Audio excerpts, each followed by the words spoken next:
Viaje por el tiempo. Aquí inicia La Historia Te Cuenta. La Historia Te Cuenta. Un espacio en donde conoceremos los inicios de la ciudad, sus personajes, leyendas y toda la riqueza cultural y patrimonial que posee nuestra linda Riobamba. La Historia Te Cuenta. Bienvenidos.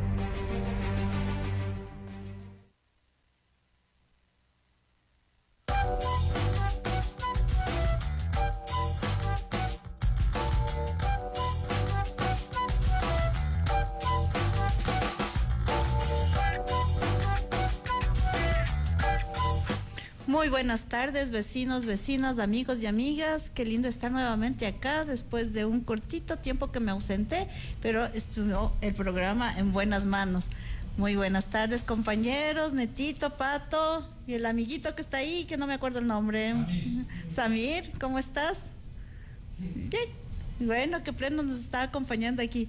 Tenemos la compañía ahora, nos está haciendo falta una compañera, pero estamos con Dome, que ya la tuvieron en los programas anteriores. La Fer se tomó un día de vacaciones porque no le vamos a dar más. ¿Cómo has pasado, Dome? Fer, te extraña la Sandrita. Muy bien, Sandrita, bienvenida. Gracias. En el anterior programa estábamos diciendo, ya le extrañamos a la Sandrita. Al menos la Fer era, no, y era mi uña, mi mugre.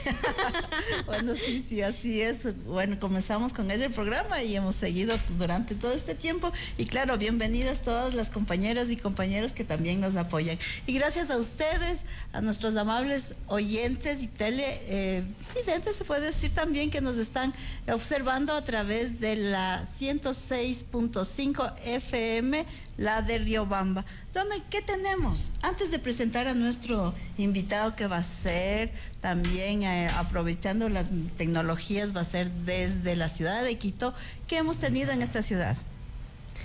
Verán, algo importantísimo que está pasando ahorita es que estamos socializando la normativa de publicidad en el centro histórico.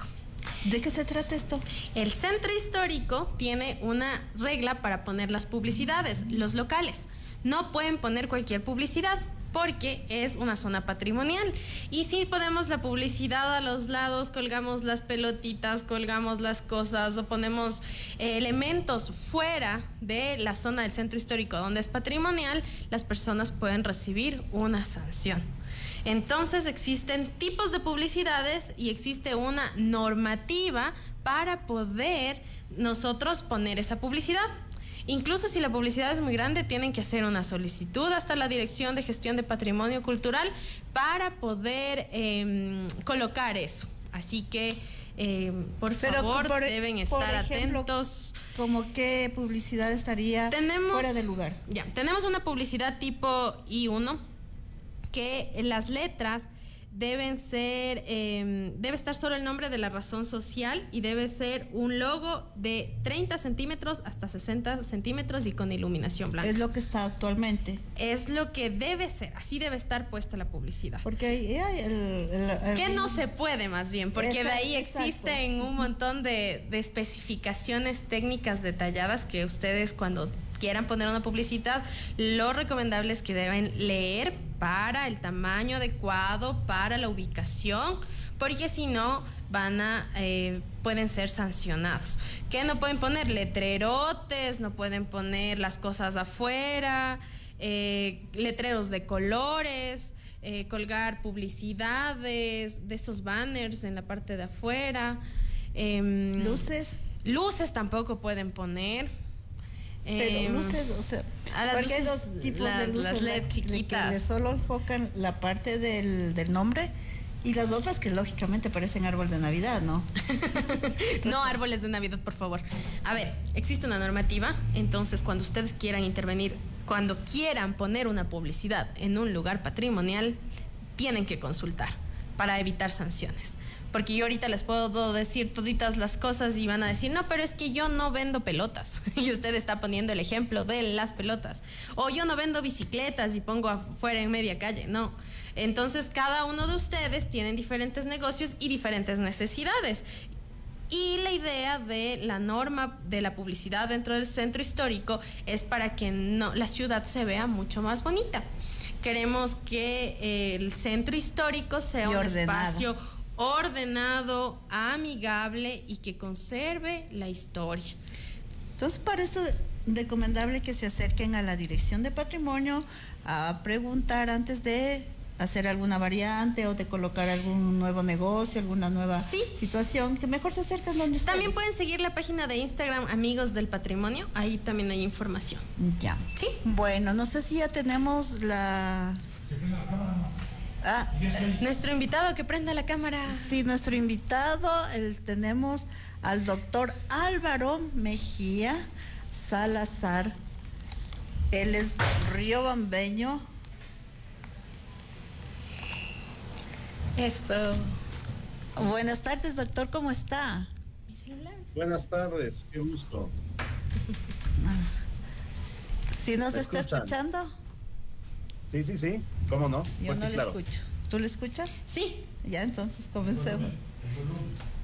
A ver, yo sí le estoy escuchando. Doctor, bienvenido. ¿Cómo está? Buenas tardes. Qué gusto tenerle en este espacio. Qué gusto, buenas tardes con todos y con todas quienes siguen este programa tan importante dedicado a la difusión de la memoria colectiva de nuestra historia riobambeña, quienes nos siguen tanto en la radio como en redes sociales. Y por supuesto a todos los compañeros y amigos en los controles. Bueno, me dijeron, conversó un pajarito, que usted es docente de la área académica de Derecho en la Universidad Andina. También es doctor en Ciencias Jurídicas, especialista en tributación, magíster en Derecho, con mención en Derecho Tributario.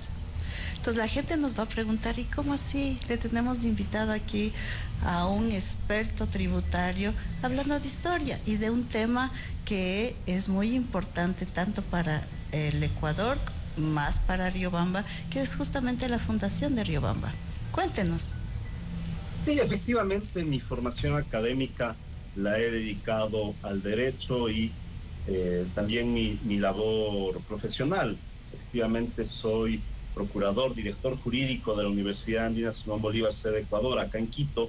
También soy docente del área de Derecho y ciertamente que tengo los títulos que se señaló. Pero siempre la historia ha sido una de la otra pasión de mi vida. Realmente el derecho es una de mis pasiones intelectuales y la historia ha sido la otra.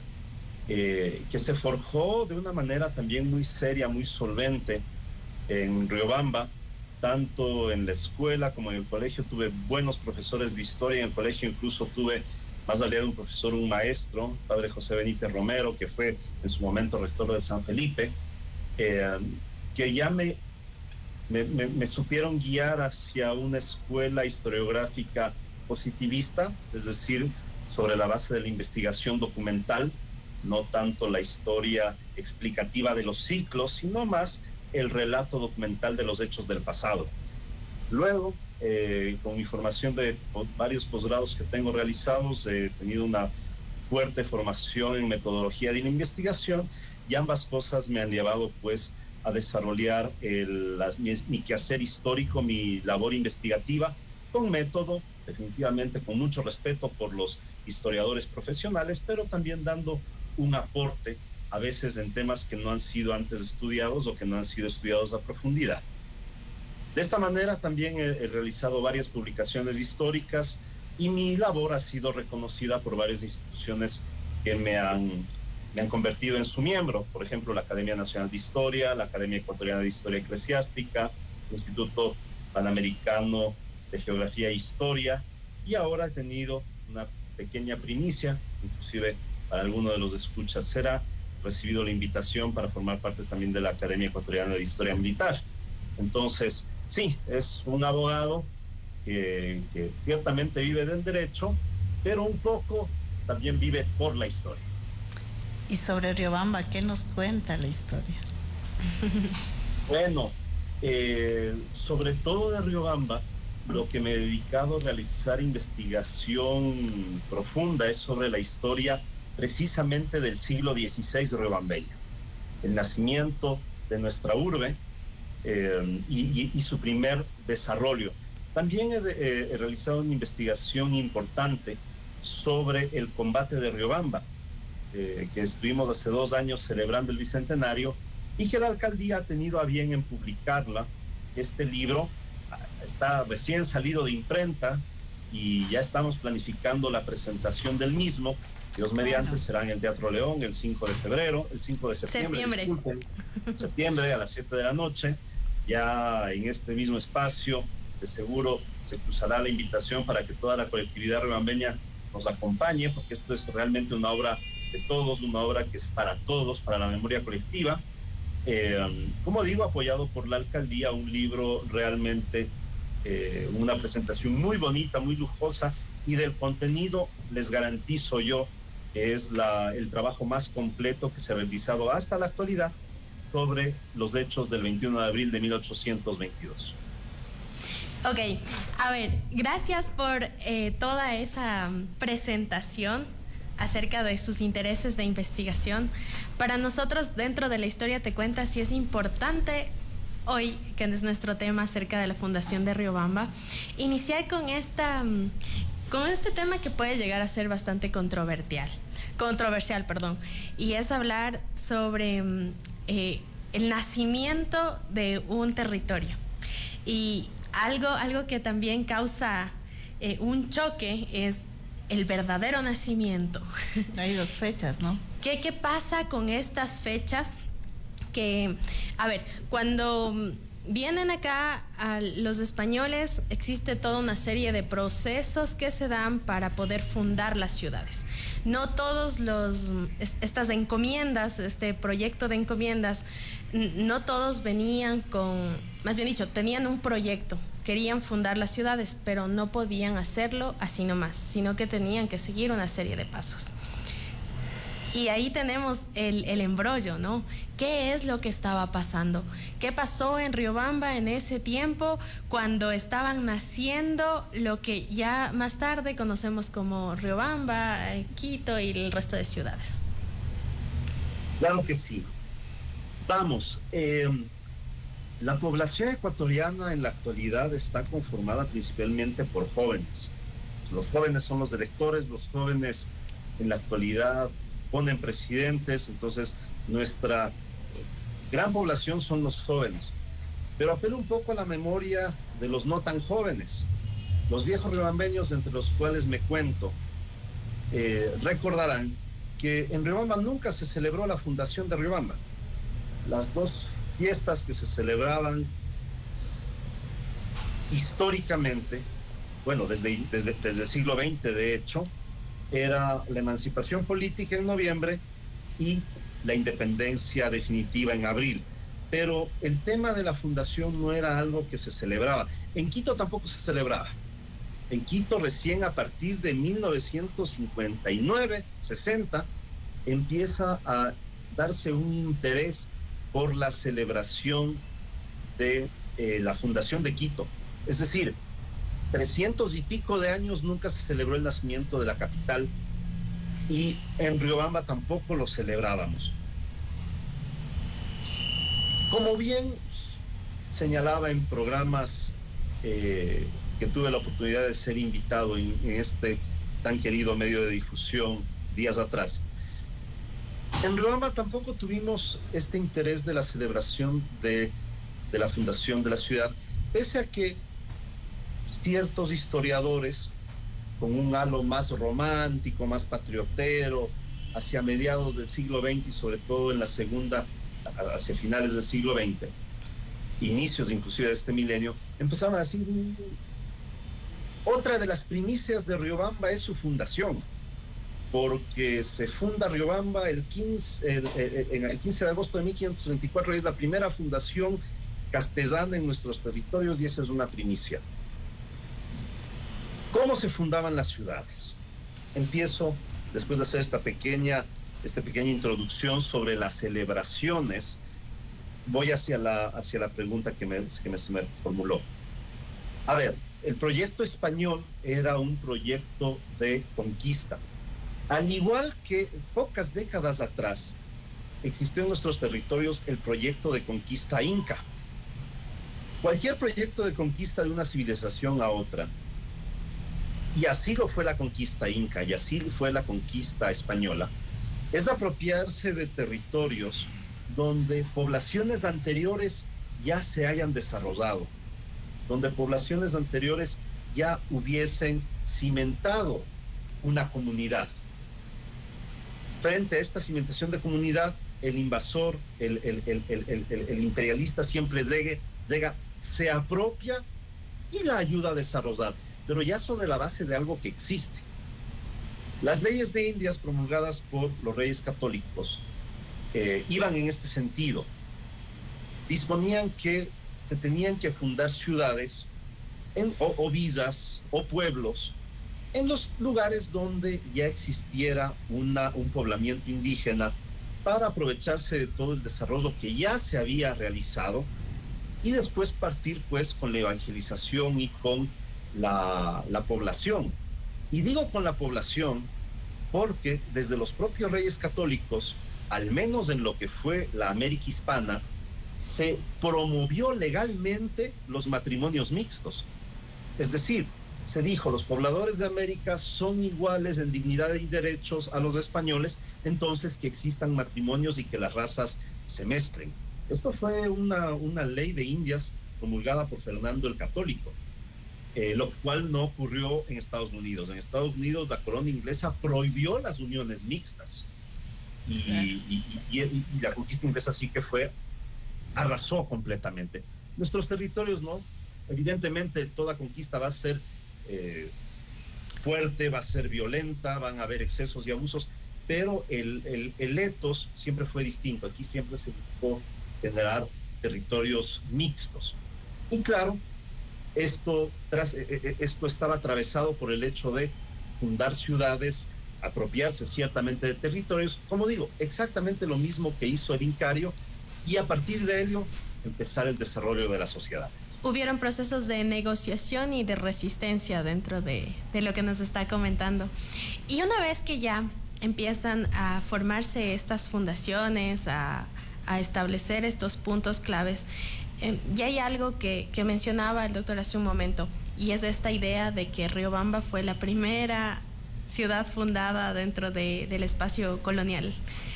Y ha sido una idea que se ha llevado durante años y se lo ha seguido replicando hasta ahora. Y hiere muchísimas veces ese orgullo de riobambeñidad. Pero aquí tenemos a un riobambeño que ha investigado muchísimo, que sabe acerca que tiene conocimiento de estas fuentes primarias, porque, ojo, el doctor ha investigado muchísimo en archivo, tiene sus fuentes primarias, donde dentro de estos documentos, dentro de estos papeles, nosotros podemos corroborar la información o incluso desmentirla. Entonces, y ahí está. Cuéntenos de eso, doctor. ¿Qué es lo que pasó con esta fundación? ¿Cuál ha sido también estas nostalgias, estos romanticismos? ¿Cómo desde la riobambeñidad se puede aceptar esto y entender que la historia, mientras no se hagan investigaciones profundas, tenemos cambios? Así es. A ver, ¿qué es lo que ocurre? Cuando estaba ya consolidada la conquista de México y de Centroamérica, habían noticias de territorios hacia el sur de Centroamérica muy ricos. Y el que inicia la campaña de conquista es Francisco Pizarro, con su socio Hernando de Soto y con su socio Diego de Almagro. Ellos son los que arrancan la conquista de los territorios que estaban hacia el sur de Centroamérica, de la gobernación de Guatemala. Son los que se aventuran a la conquista del Perú. Y efectivamente, Pizarro logra conquistar Perú. Es conocido por todos la famosa sorpresa de Cajamarca, donde Pizarro se apodera de Atahualpa y gracias a eso empieza la consolidación de la conquista del centro del Tahuantinsuyo, de la parte más desarrollada del imperio inca. Pero durante esta época habían muchas noticias. Dijeron, ok, ya conquistaron el Cusco. Pero dicen que más arriba hay más territorios, más al norte del Cusco hay más territorios, que hay el Quito y que el Quito es muy rico. Esas noticias eran un vox populi entre los conquistadores, una vez ya consolidada la conquista del Cusco, pero también fue un vox populi en Centroamérica. Entonces, hay dos iniciativas para la conquista del Quito. La primera de Sebastián de Benalcázar. Sebastián de Benalcázar era un subalterno, un lugarteniente de Francisco Pizarro, que se encontraba acantonado en los territorios de San Miguel de Tangarara, lo que ahora es o conocemos como Piura, al norte del Perú. Él estaba de jefe, de gobernador de aquella zona, y él decide que quiere él dirigir una conquista, porque todas las conquistas tenían que ser dirigidas por Francisco Pizarro, que es el que tenía la autorización real de conquista. Pero Benalcázar quería una gloria propia, no quería ser la sombra de Pizarro, el segundón de Pizarro, y decide emprender la conquista del Quito, es decir, de la parte norte del Tahuantinsuyo. Al mismo tiempo, Pedro de Alvarado y Contreras, que fue en cambio el lugarteniente de Hernán Cortés en la conquista de México y que en ese entonces era gobernador de Guatemala, él también decide ir por la conquista de Quito. Entonces, ambos inician esta conquista. El uno desde San Miguel de Tangarara, desde Piura, desde el norte del Perú, y el otro por vía marítima desde Guatemala. Ambas expediciones empiezan a inicios de 1534. Curiosamente, ambas en enero. Benalcázar empieza su marcha y Alvarado, con sus hombres, empieza en cambio la navegación hacia el sur. En esta marcha, cuando Benalcázar ya había llegado hasta Tomebamba, es decir, hasta lo que ahora conocemos como Cuenca, llegan ya noticias al Cusco de que Benalcázar pues había tomado la iniciativa autónoma de conquistar Quito. Y claro, esto enfurece a Benalcázar, a Pizarro, y Pizarro dice, este no se manda solo, y envía a su socio de la conquista, a Diego de Almagro, lo envía con un piquete de hombres a perseguir a Benalcázar y a ponerlo bajo su obediencia. A decirle, oye, Benalcázar, tú no te mandas solo, tú estás bajo el mandato de Pizarro. Y parte Almagro tras la pista de Benalcázar para ponerlo en su obediencia. Mientras tanto, Pedro de Alvarado llegaba a las costas de Puerto Viejo, ya desembarca con sus hombres y pide que se les lleve a los nativos, pide que se les lleve a Quito.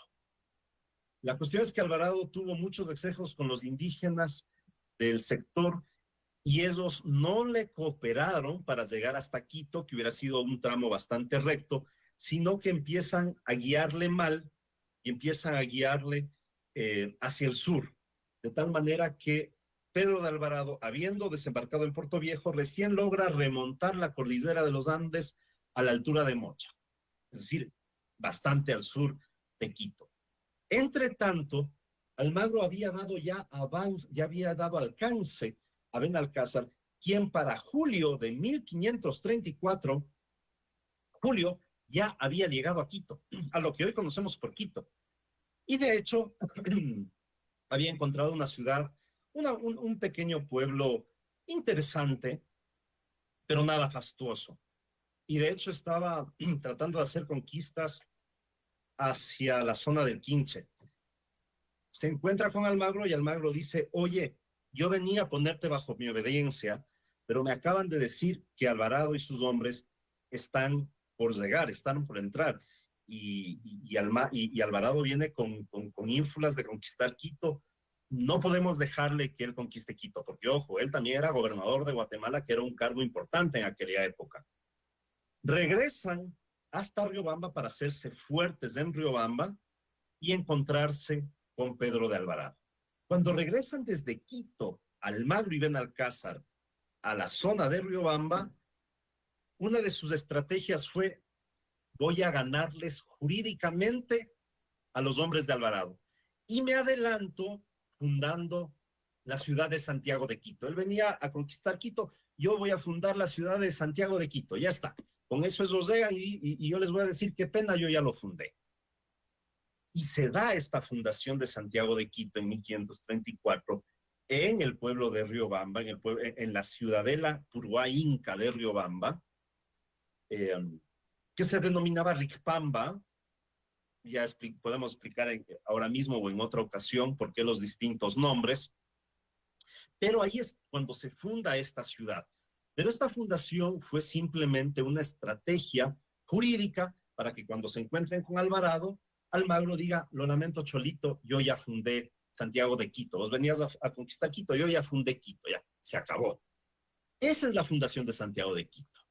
Una fundación que simplemente se lo hizo bajo una estrategia de adelantarse a otro conquistador para hacer prevalecer el derecho de conquista sobre ese territorio que tenía Pizarro sobre el pretendido derecho que tenía Pedro de Alvarado. ¿Es la primera fundación castellana en nuestros territorios? Sí, por supuesto que sí. La pregunta que se debe hacer ¿es la fundación de Riobamba o es la fundación de una ciudad que trascendió en el tiempo manteniendo la identidad de Santiago de Quito? Estas son las grandes interrogantes que nos concitan, creo que esta tarde. Entendiendo es justamente eso, o sea, al entender yo, que no soy la experta en la historia, si dice el doctor que fue la fundación de Quito, o sea, nosotros como riobambeños entendemos que Quito como capital, más no como Riobamba. Entonces, ¿qué hacemos los riobambeños de ahí? Bueno, fuimos los primeros, fuimos los segundos. ¿Cuánto tiempo duró estar en esta denominación de Santiago de Quito? ¿Por qué después fue Riobamba? Entonces, ahí vienen todas estas inquietudes. Claro, y también qué pasaba con esas identidades, quién se identificó, quiénes habitaban ese espacio que fue fundado, cómo de dónde, a dónde se identificaban ellos, y si esa población que fue parte de esta primera fundación castellana es parte de la misma que está hasta ahora. No, y políticamente también hablamos como jerarquías, ¿no? O sea, sabemos que la capital es capital y ahí está reunido todo un conjunto de circunstancias que la denominan capital. Y después ya no fuimos capital. O sea, en jerarquías, ¿no? Claro. Precisamente las interrogantes que yo les planteé después de contarles los hechos, cómo ocurrieron, buscaban precisamente las reacciones que ustedes tuvieron. Y precisamente esos son los cuestionamientos que tenemos que hacernos y que tenemos que responder. A ver, Santiago de Quito se funda simplemente como una estrategia. Después de la fundación de Santiago de Quito se encuentra Alvarado, Almagro y Benalcázar, y el uno dice: no, yo tengo el derecho de fundar y de conquistar. El otro dice: no, yo lo tengo, yo además ya fundé.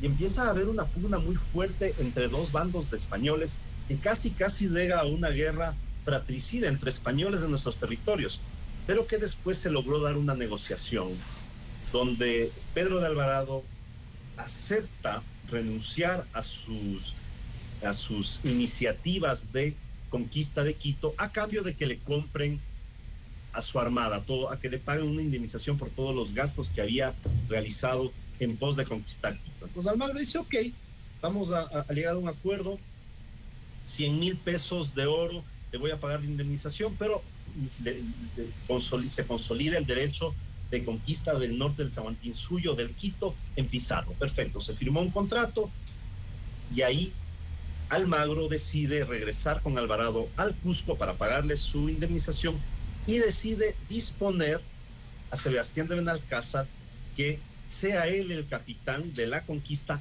esta vez sí ya no de manera autónoma, sino a nombre de Pizarro. Y por si acaso Benalcázar se porte mal, desde la ciudad de Santiago, desde los territorios del ancestral Riobamba, funda a control remoto la ciudad de San Francisco de Quito y consta en los documentos, cita a 3 leguas al norte del sitio donde estamos. Es decir, precisamente se refiere a Santiago de Quito, la ciudad capital del Ecuador. San Francisco de Quito, disculpen, la ciudad capital del Ecuador. Y le pone Francisco para que no se olvide que está bajo la égida de Francisco Pizarro. Después de esto, ¿qué pasó con Santiago, queridas amigas? Pues Santiago desaparece. Nunca más se vuelve a hacer referencia a Santiago de Quito, lo cual confirma que fue nada más una estrategia, no se buscó una fundación del pueblo como tal, donde ocurrieron todos estos acontecimientos, y la identidad de Santiago de Quito desaparece. Claro. Al continuar de los años, después de 2, 3 años, que empezamos a encontrar nuevos documentos que hacen relación con el enclave, no se los llama Santiago de Quito, ni ciudad, se los llama pueblo de Riobamba. Por lo tanto, un ligamen entre el nombre Santiago de Quito y la identidad riobambeña que se empezó a forjar desde los primeros años no existe. La gente jurídicamente se desligó de esa identidad y desde un inicio empezó a cultivar la identidad riobambeña. Esto es muy importante para entender que Santiago de Quito es una identidad que no corresponde al sector realmente, porque el sector nunca se apropió de ella, porque desapareció esa identidad al poquísimo tiempo de lo que fue establecida. ¿Por qué? Porque fue algo realmente artificial. Y la conformación de la identidad como un hecho social, como un hecho comunitario, se empieza a generar desde los próximos años. ¿Por qué? Porque Riobamba no desapareció. Era un pueblo purúa inca, donde algunos españoles se quedaron, donde se organizaron tambos, y así es como empezó a desarrollarse, siempre bajo la identidad de Riobamba. Entonces, celebrar o querer apropiarnos de un hecho histórico que fue netamente coyuntural y profundamente fugaz, no tiene sentido. Porque además, ni somos Santiago, porque somos Pedro, ni somos Quito, porque somos Riobamba. Entonces, a medida de eso, la fecha que tenemos que tomar en cuenta. Yo tengo una consulta, doctor. Buenas tardes. Los riobambeños apropiados de singulares frases que simbolizan no sé qué, pero la justificación para la celebración y para una sesión solemne, que estaremos pronto a celebrarla, es que es la primera ciudad española fundada en nuestro territorio. Esa es la justificación. ¿Valedera? Jurídicamente sí, es la primera ciudad que se funda en nuestros territorios, pero nosotros, Riobamba, no es esa ciudad, porque además es una ciudad fugaz en nuestros territorios. Después, el proceso de fundaciones, parece que la identidad de Santiago es tomada por Guayaquil, porque se funda Santiago de la Culata, después Santiago de Guayaquil, y los historiadores porteños sostienen que la identidad fue trashumante, que la identidad cambió de sitio. No lo sabemos, jamás. Algún historiador guayaquileño muy trasnochado y muy de estos extremistas, y todo extremo es malo, dicen que que como Santiago continúa la identidad en Guayaquil, la primera ciudad que se funda es Santiago, y por lo tanto Santiago de Guayaquil. Eso es un despropósito absoluto, eso sí es una torpeza. Que tal vez la identidad de Santiago pueda haber trashumido, sí, pero es una nueva ciudad. Y la de Santiago de Quito duró días y desapareció, y no es Riobamba. El hecho de que geográficamente algún momento, algunos días coincidió, sí, pero no se continuó de esa manera. Claro, desde el romanticismo, desde el patrioterismo barato, podemos decir, bien dicho, dicen que sí, que tenemos que celebrarle porque nosotros fuimos la primera ciudad. No, nosotros no, fue Santiago de Quito. Y Santiago de Quito sí está situada en un territorio al cual ya no se corresponde Riobamba, y que no no heredó absolutamente nada. La Riobamba actual no heredó nada de Santiago. Aquí hay Entonces, error. Claro, aquí hay algunas cosas súper interesantes. Primero está esto de la lucha de estas luchas de conquista, de estas empresas, de estas encomiendas, cómo ellos discutían entre ellos para legitimarse ante una corona que estaba lejos, pero aquí había un territorio, aquí habían identidades que estaban conformadas. Y entonces, bueno, llegan ellos, fundan por toda esta estrategia, pero una vez que ya está fundada, de ahí empieza a desplegarse una serie de cosas, ya me voy a saltar en el tiempo, y es el hecho de la identidad. A ver, cuando hablamos de una identidad está muchísimo más profundo, porque quienes eran, es como que estamos divididos en algunos grupos. Está por un lado quienes estaban conquistando y estaban legalizando sus papeles por un interés de ellos. Y estaban los otros que ya habitaban en este territorio, pero que se iban a identificar o iban a luchar a favor o en contra de que eso se establezca en ese territorio. Y aparte de eso teníamos también, que eso puede ser una parte política, ¿no? La parte geográfica y natural, de terremotos, de varios cambios geográficos que puedan darse en esos territorios, y cómo esos cambios fueron mutando hasta que está Riobamba. Entonces, creo que lo que nos evidencia ahorita es bastante tensiones, unas líneas muy divididas de encontrar por ahí dónde está lo que ahora conocemos como Riobamba. ¿Es posible hacer eso? ¿Es posible tener un rastro de estos territorios que eran tan heterogéneos, de estos territorios que ya tenían sus propias disputas, que eran no necesariamente indígenas luego, sino ya una mezcla incluso de clases, de todo, o sea, un territorio muy variado, con muchos intereses? Entonces, ¿qué pasa con lo que decimos de riobambeñidad? Y cómo estas fechas forjan también las identidades, y cómo cambiar estas fechas nos puede beneficiar o perjudicar. Perfecto, continuemos entonces en el tiempo. ¿Cómo se forma la identidad riobambeña? Como les digo, Santiago duró pocos días, después se olvida y después empiezan a surgir nuevos documentos donde el sitio geográfico se lo denomina como Riobamba. ¿Cómo se genera Riobamba? Bueno, sobre la base de la vieja ciudadela Puruá Inca, empieza a desarrollarse sobre todo en los primeros años después de la conquista como un tambo, porque era un sitio entre las jornadas de Tomebamba, Riobamba, Quito, o Guayaquil, Riobamba, Quito. Aún desde las colonias de la conquista siempre fue así. Entonces Riobamba empieza a constituirse como un sitio de tambo, y evidentemente como un buen sitio para empezar a establecer pequeñas cultivos, ganado, propiedades, y poco a poco, año tras año, la población empieza a crecer. Los españoles empiezan a ver que es un sitio muy interesante en el cual afincarse, empiezan a generarse familias mestizas, y la ciudad va creciendo, va dinamizándose.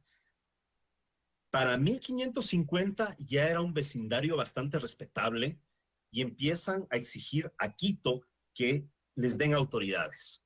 Y Quito nombra como primer alguacil mayor, es decir, como el representante, el gran administrador y juez de Riobamba, un solo funcionario.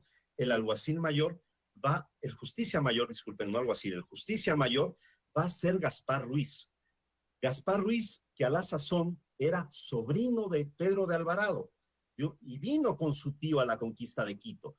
No le acompañó a su tío de regreso a Guatemala, se quedó en estos territorios, y Quito, el Cabildo de Quito, nombra a Gaspar Ruiz como primer justicia mayor. El pueblo riobambeño sigue creciendo, sigue conformándose hasta que llegamos a 1570. En 1570, Riobamba ya era una urbe muy respetable para ese entonces. para los estándares de ese entonces. Y por supuesto, que buscaba autonomía. ¿Por qué buscaba autonomía? Porque Riobamba era considerado como un barrio de Quito. Pero no podía ser considerado como un barrio de Quito. Uno, porque estaba muy distante, y dos, porque ya era una urbe, como les digo, con mucha importancia para los estándares de esa época. Entonces buscó autonomía de Quito para tener su propio cabildo, sus propios alcaldes, regidores, mayordomos, alguaciles, justicias. Es así que como Riobamba, identificados como Riobamba, en enero de 1575 se da, y esta sí es una primicia, el primer levantamiento cívico en todos nuestros territorios que hoy conforman el Ecuador. La ciudad, el pueblo, la comunidad con sus líderes se levantan en contra de Quito buscando, exigiendo autonomía. Esta sí es una primicia, y esta es una primicia realmente relevante porque habla de una lucha cívica por autonomía. Los quiteños, pues, tuvieron que quedarse contra la pared porque el levantamiento de Riobamba fue muy fuerte, y es ahí donde el Cabildo de Quito autoriza la fundación de San Pedro y San Pablo de Riobamba, que se verifica el 9 de julio de 1575.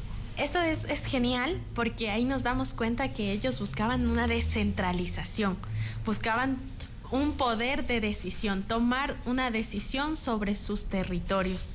Y es interesante que haya sido la primera ciudad en hacer eso, o sea, el primer espacio en exigir esta autonomía, soberanía para sus decisiones políticas y también de recursos.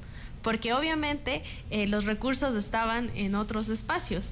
Al tener ellos esta nominación de cabildo, ellos, de no pertenecer y dar cuentas a Quito, ahí podían tomar unas decisiones mucho más convenientes, que es lo que permite la descentralización. Ahora,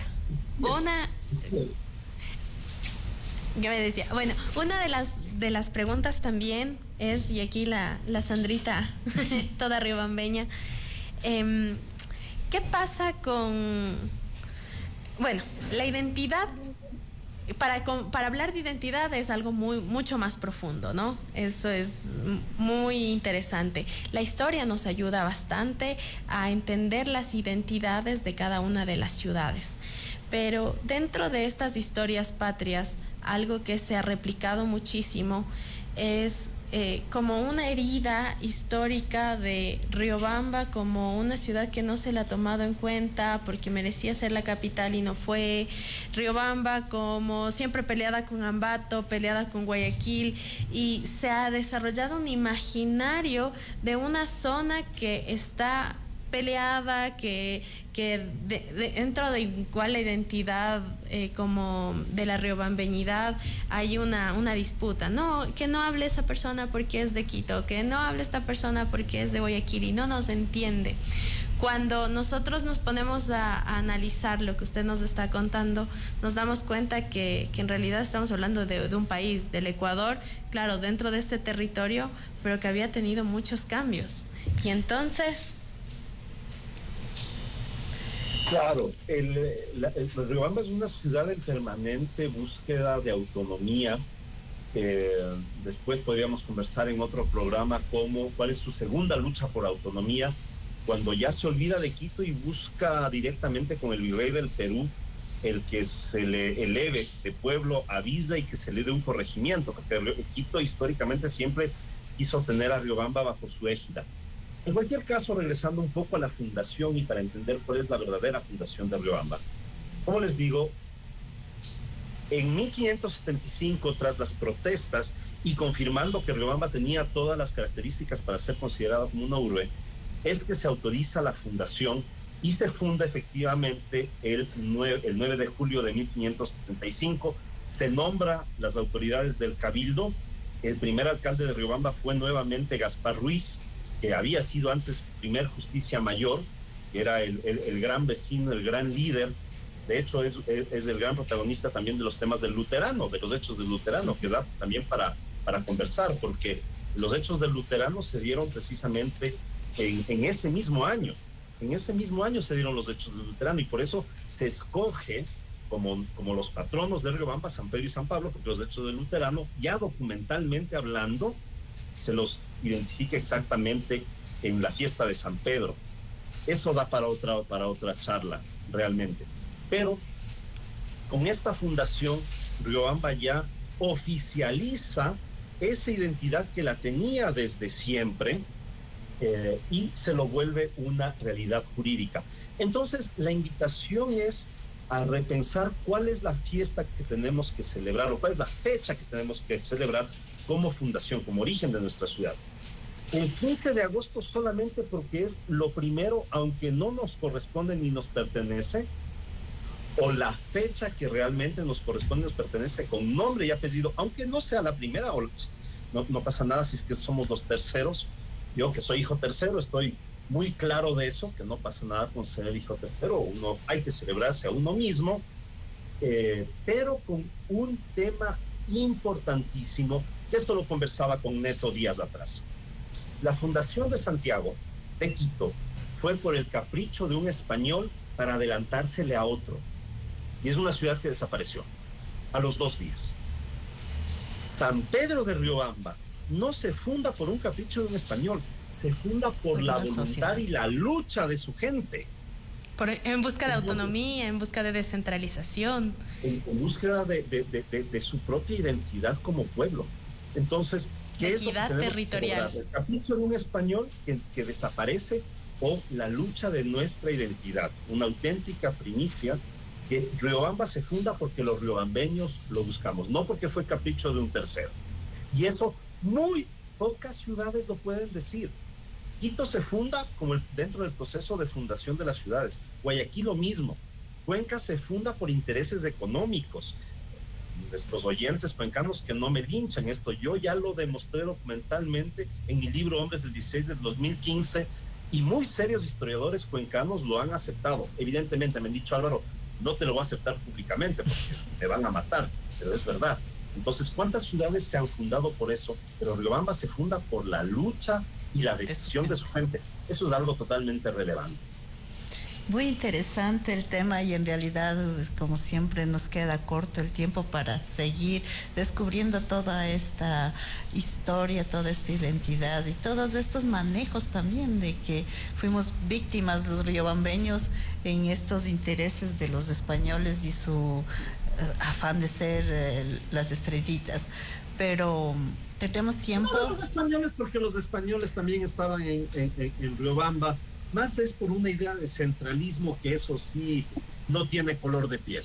Centralismo no tiene color de piel. Así es.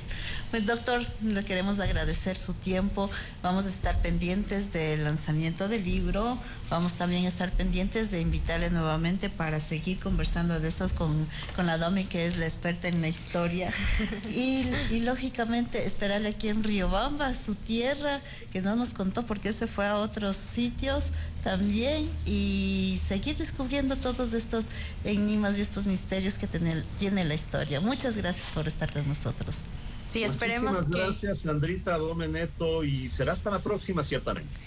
Y esperemos que la próxima vez usted esté acá para que y ahí sí nos cuenta qué pasó, cómo se fue a Quito y indagamos mucho más profundo estas investigaciones. Sandrita dice, experta en historia. La historia es un proceso largo. Hacer historia, el oficio de historiar es uno de los más difíciles porque hay que leer muchísimo, hay que hacer unas investigaciones en el archivo profundas. Nadie puede ser experto en toda la historia, sino especializarse en una época, en un lugar y en algún espacio. Y eso es lo que nos está demostrando también Álvaro Mejía, que ha investigado en los archivos toda esta información que nos está compartiendo y por eso ahora está indicándonos algo tan importante como esta lucha de los riobambeños, de la riobambeñidad por ser considerados como tal. Y creo que sí es muy importante empezar esa campaña para que el próximo año, ya en julio, nosotros podamos tener algo que resuene aquí en Riobamba y que se rescate esta búsqueda de la equidad territorial, que es algo que se habla desde la alcaldía de la gente, que John Vinuesa lo dice siempre dice que estamos en búsqueda de equidad territorial. Entonces, si Riobamba nace con este proyecto de descentralización, de buscar una autonomía, de buscar porque la equidad territorial es otra forma de justicia social. Entonces, qué genial que se pueda traer este hecho histórico a este presente y también darle más herramientas a esta querida ciudad, esta ciudad bonita que nos ha hecho muchísimo daño, esa historia patriótica que trata de rescatar primicias de donde no hay. Y en vez de seguir buscando primicias que no existen, podemos basarnos en investigaciones serias que nos permitan rescatar una identidad mucho más profunda y más valiosa. Así es. Muchísimas gracias, doctor. Gracias, Neto, Pato, Sandrita. Así es. Antes de irnos, igual no tenemos más noticias de la dirección. Pilas con la publicidad. Recordarles que todavía seguimos en la campaña de no botar la basura, de reciclar, que por favor, no solo el municipio tenemos esta responsabilidad, tenemos todos los ciudadanos, estamos viendo ya paso a paso, aunque sea como dicen, hormiguita, pero los resultados. Así es que pedirles eso a todos los riobambeños que nos ayuden, nos colaboren para ya estos próximos días. Tenemos algunas sorpresas que todavía no les vamos a anunciar, pero ya ténganlo seguro. Tenemos del departamento financiero, tenemos del departamento de TICS, tenemos para el mes de septiembre por el cumpleaños del Ecuador, también algunas otras sorpresas que poco a poco les vamos a ir contando. Así que pilas, el 5 de septiembre de este año tenemos el lanzamiento del libro del doctor Mejía, Combates de Riobamba, en el Teatro León a las 7 de la noche. Igual ya le tendremos otra vez aquí en este espacio. Y en agosto tendremos muchas cosas más, porque igual, no solamente porque haya sido una fecha equivocada, errónea, pero igual hay muchas actividades, no solamente por esta fecha, sino porque todavía estamos en vacaciones y los niños tienen dónde ir en los cursos vacacionales que se está dando tanto aquí en la Casa de Museo, que está dando el departamento, la Dirección de Desarrollo Social, está también el Teatro León. Bueno, hay muchas cosas que tenemos que hacer antes de entrar a clases nuevamente. Bueno, si no tenemos más, mi Dome, agradecerte la compañía. Esperamos que la próxima semana le tengamos a la Fer contigo, con el Netito y el Pato, y agradecerles a todos nuestros vecinos y vecinas que nos han escuchado en esta tarde. Nos vemos la próxima semana. Saludos a todos ustedes. Chao, chao. Por hoy termina.